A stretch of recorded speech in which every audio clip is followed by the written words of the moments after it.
ছেলেরা বলো বাবা, তোমরা যারা মাগরিবের নামাজ পড়ো নাই, হ্যাঁ, লজ্জা কোথায় তোমাদের? শরম কোথায়? এই বেহায়া, কোন লজ্জায় আল্লাহর জমিনে চোখ তুলে তাকাও? হ্যাঁ, নির্লজ্জ। ছি ছি ছি ছি ছি। মুসলমান এত আত্মমর্যাদা বোধহীন হয় কিভাবে?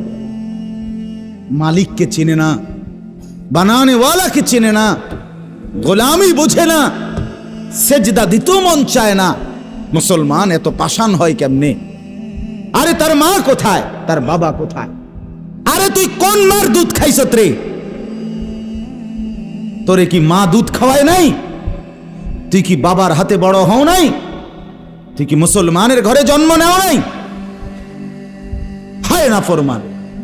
মা বাপ গুলোকে বললাম, কি ফুতেরে মা আমনে দুধ খাওয়াইলেন?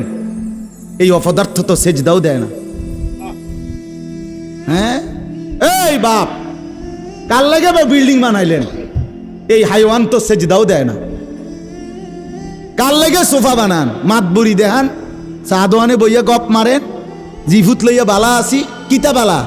এ ফাঙ্গাস আর তেলাপিয়া খান যে, এ কারণে বালা। হ্যাঁ, এ ফার্মের মুরকা আর কক মুরকা, দুন্দুল আর করলা, দৈন্যাত আর কাঁচামরিচ, টমাটো আর শশা,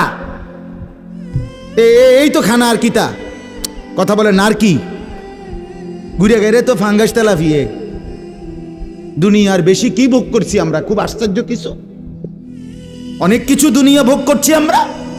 এটুকু দুনিয়া ভোগ করছেন বলে এ ফান কদ্দুর খান, বিড়ি খান, চা খান, বন খান, টেলিভিশনে মানুষের বেডির নাচ চান। আমনের বেডি তো আর নাচে না, নাচে মানুষের বেডি। কথা বলেন না?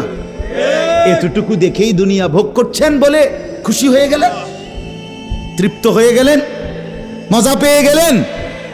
আহা,